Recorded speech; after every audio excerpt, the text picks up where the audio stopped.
الله من الشيطان الرجيم. بسم الله الرحمن الرحيم. يسألونك عن الأنفال قل الأنفال لله والرسول قل الأنفال لله والرسول فاتقوا الله وأصلحوا ذات بينكم وأطيعوا الله ورسوله إن كنتم مؤمنين. إنما المؤمنون الذين إذا ذكر الله وجلت قلوبهم وإذا تليت عليهم آياته زادتهم إيمانا وعلى ربهم يتوكلون. سورة الانفال مدنی صورت تے نازل شید رستو د صورت بقرینا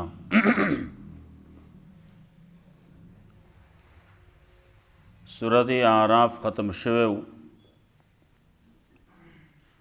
مخی پکی واقعات ذکر کریو تشجیع و پکی د پار د دی چې تاسو دا مسله ورسوي تبلیغ وکړي. په دې صورت کې ذکر کوي بدا چې څوک مسله نه مني خبره ورته رسېدل توحید رسېدل بیا هم نه مني نو د هغې سره جنګ وکړي. د صورت بقرې نه وروسته نازل شوی دی او په دې کې هغه واقعه به راځي د بدر چې په اصل غزاګانو کې اولنۍ غزوه وه، اگر چې د هغې نه وروستو مخکې هم څه بعضې کارونه شوي دي. اصل غزوه کومه یوه وه اولنۍ، وروستو د هغې خبره به انشاءالله راشي. لیکن چې کوم حقیقت دی او یقیني جنگ پکې شوی دی نو هغه بدر دی. ولسم د رمضانو په هغې کې دغه جنگ شوی و. مخکې د هغې څه تذکره شوې وه چې صورت آل عمران کې د هغې تذکره کوله. لقد کان لکم فی فئتین التقطا فئة تقاتل فی سبیل الله واخرى کافرة یرونهم مثلیهم رأی العین. اول ته کې د دې ځای باره کې هم خبره شوې وه. دارنګې صورت نساء کې هم د هغې څه تذکره شوې وه. دا ځای په ځای باندې څه لږې لږې تذکرې شوې وې.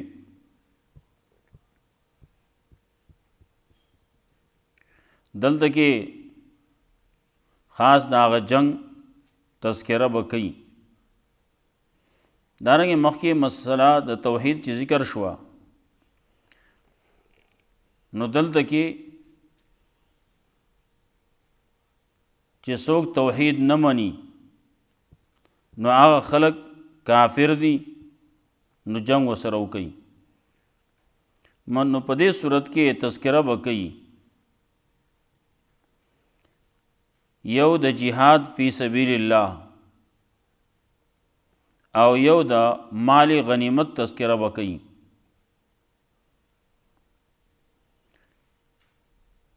خبره به راځي د دې چې او په انفالو کې من خلی. انفال نفل زیاتی ته وایي. زیاتی خبرو کې زیاتی کارونو کې خپل وخت مصرف کوي. کم چې اصل خبره ده اصل کار دی هغې ته توجه وکړي. هغه د الله رب العزت خبره منلی د رسول خبره منلی خپل نیت صفا کولی. اول کې دا درې خبرې به ذکر کوي. او د الله توحید ومنئ، د پیغمبر سنت ومنئ، په دې باندې عمل وکړئ، خپل نیتونه صفا کوي، کم کارونه چې کوي نو هغه د الله دپاره کوي. اصلاح کوي په خپل منځ کې، د خپل منځ کې، د خپل ورونو منځ کې صلح، اصلاح، د هغې خیر لټول. خیر د هغې په څه کې دی؟ د هغې تذکره، مؤمنانو تذکره به هم کوي. بیا د جهاد دپاره، د امیر دپاره قواعد هغه هم ذکر کوي. مختلف طریقې سره د هغې تذکره به راځي. امیر څنګه پکار دی، دارنګې جهاد دی نو په جهاد کې کم کارونه کول پکار دي. جهاد کې چې څوک مخالفت کوي د هغې حال به څه وي، د هغې تذکرې به راځي. یسألونک عن الانفال، دا خلق تپوس کوي ستانه د غنیمتونو په باره کې. انفال د نفل جمع ده، غنیمت ته وایي، زیاتی شی ته وایي. نو زیاتی په دې کې اصل خبره دا ده چې اعلا د کلمت الله، د الله کلمه دې اوچته شي.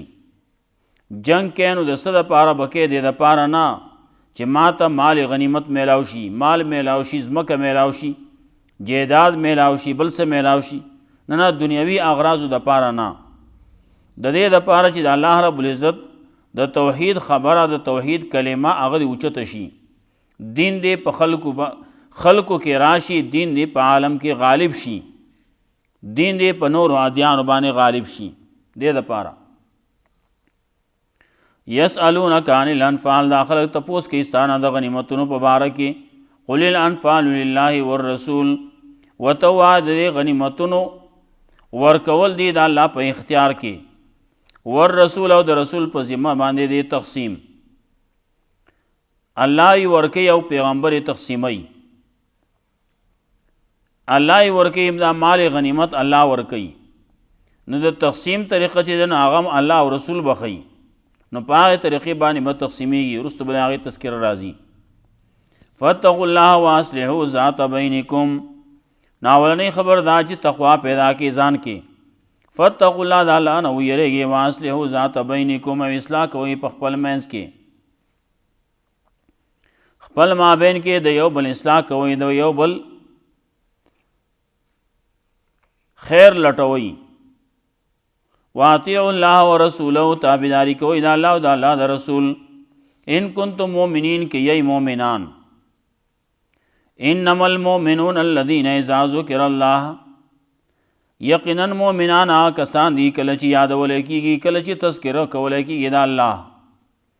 وجلت قلوبهم، نو رپېږي زړونه د دي، یریږي زړونه د دي، رپېږي. واذا تلیت علیهم آیاته، کله چې بیانولی کېږي په دې باندې آیاتونه د الله. زادتهم ایمانا، نو زیاتې کوي دوی لره ایمان. وعلى ربهم یتوکلون، او دوی په خپل رب باندې توکل کوي. زادتهم ایمانا، د دې ایمان زیاتی. ایمان یې کلکېږي، کله زیاتوالی راځي په معنی د کلکېدو باندې.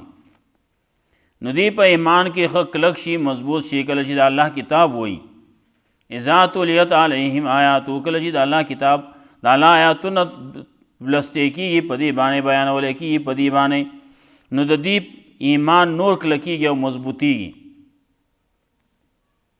وعلى ربهم یتوکلون، او دوی په خپل رب باندې توکل کوي، خپل رب باندې ځان سپاري. دا مؤمنان چې د الله باندې توکل کوي، دا څوک دي؟ دا کسان دي یقیمون الصلاة، چې دوی قایموي مانځه لره، مونځ قایموي، مونځ به کوي. یاسې وایي دا متوکل دی، دا ښه سړی دی، دا ډېر ښه کلک مؤمن دی، کلک مسلمان دی، او مونځ دې نه کوي، نو په دې باندې خو نه کلکېږي. نه نه، کم چې کلک مؤمن دی، کلک مسلمان دی، الله باندې توکل کوونکی دی، نو دا به هغه سړی چې دی به مونځ قایموي. د مونځ قایمولو خبره مخکې شوې وه. یو خبره موږ دا کړې وه چې مونځ کوي نو په صحیح وخت باندې کوي، مونځ کوي نو د امامتۍ سره کوي، د جمع کوي. مونځ چې کوي نو دی په خپله یوازې نه کوي، بلکې په خپل ما تحت باندې هم کوي، دارنګې مونځ چې کوي نو دی په صحیح طریقې باندې کوي، په صحیح ارکانو سره، په اطمینان سره، په تعدیل ارکان سره کوي.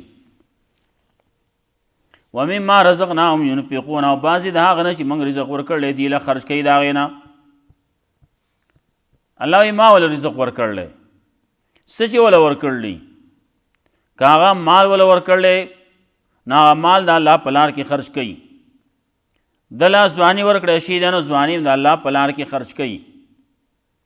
دله علم ورکړی شوی دی نو هغه علم هم د الله په لار کې خرج کوي، لګیا دی خلکو ته بیان کوي.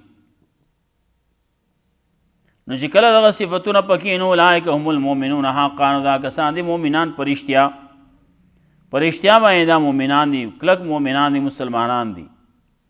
لهم درجات عند ربهم، د دې لپاره درجې د دې رب سره، د دې لپاره اوچتې اوچتې درجې د دې رب سره د جنت کې. ومغفرتون، د دې لپاره بخښنه ده، مغفرت دی، ورزق کریم، او ښکلي رزقونه دي په آخرت کې، دنیا کې نه. دنیا کې کله کله دا سړی مؤمن سړی هغه د لوږې کله خوري او کله نه خوري، نه رزق کریم هغه دی د جنت رزق دی، ولا الله بوله د جنت هغه رزقونه ورکوي. دا کلک مؤمنان خلق دی، د دې لپاره درجې د دې د رب سره. ومغفرتون، د دې لپاره بخښنه ده، ورزق کریم، او ښایسته رزق دی د دې لپاره. ورپسې تذکره کې د غزوه بدر، دې ځای نه د هغې تذکره کوي. غزوه بدر چې صحابه کرام تلو نو مخې ته دوه خبرې وې. یو د ابو سفیان رضی الله تعالی عنه قافله وه، تجارت په غرض باندې تل وه، را روانه وه واپس. دی خبر شو نو دی اراده وکړه چې لاړ شو دغه راوینسو، او د هستې چې اغستې راوړلي مالی تجارت دا ټول ترې راولو مدینې ته. کله چې دی روان شو هلته کې ابو سفیان ته هم پته ولګېده، هغه سوال جواب مکې ته ولېږل چې دغسې حالات دي او تاسو راشئ زموږ د امداد دپاره. هغه ځینې ابو جهل نور کسان د هغه ملګري زر کسان د هغه ځین را روان شو، راغله بدر ته راورسېده، او بدر کې او دی دغه قافله په کته طرف کې په بله لارې بدله کړه، په بله لار لاړه، او هغې راغله دلته کې، هغه پکې ګیر شو، جنګ یې شروع کړو. نو دی تلي په یو غرض باندې، او هلته کې پیښه بله شوه، د هغې تذکره دلته کې آیاتونو کې به کوي. نن اولنۍ ورځ ده، انشاءالله بیا به وایو د قصینه کما اخرجک ابویک کما اخرجک ربک من بیتک بالحق. دې ځای نه تذکره د غزوه بدر شروع کېږي، نو بیا به انشاءالله وایو. یسألونک عن الانفال، دا خلک تپوس کوي ستا نه د غنیمتونو په باره کې. قل الانفال لله والرسول، ورته ووایه غنیمتونه ورکول دا اختیارات د الله دي، والرسول، او د رسول په ذمه باندې تقسیمول دي. فاتقوا الله، د الله نه ویریږئ، واصلحوا ذات بینکم، او صلح کوئ په خپل منځ کې. واطیعوا الله ورسوله، تابعداري کوئ د الله او د الله د رسول، ان کنتم مؤمنین، که یې مؤمنان. انما المؤمنون الذین اذا ذکر الله، یقینا مؤمنان هغه کسان دي کله چې یادولی کېږي، تذکره کولی کېږي د الله، یادولی کېږي ورته الله، نو وجلت قلوبهم، نو رپېږي زړونه د دي. واذا تليت علیهم آیاته، کله چې لوستې کېږي په دې باندې آیاتونه د الله، زادتهم ایمانا، نو زیاته کوي دوی لره ایمان. وعلى ربهم یتوکلون، او دوی توکل کوي په خپل رب باندې. الذین یقیمون الصلاة، دا کسان دي چې قایمه ایمان زلره، او مما رزقناهم ينفقون، او بعضې د هغه نه چې موږ رزق ورکړلی دی له هغې نه خرج کوي. اولئک هم المؤمنون حقا، دا کسان دي مؤمنان په رښتیا. لهم درجات عند ربهم، د دې لپاره درجې دي د دې د رب سره. ومغفرت، او بخښنه ده، ورزق کریم، او رزق ښایسته دی. الله رب العزت دې موږ له قرآن و سنت باندې عمل کول توفیق راکړي. الله رب العزت دې موږ شروع کړو، الله رب العزت په خیر او عافیت سره اختتام ته ورسوي. اللهم قنا عذابك يوم تبعث عبادك،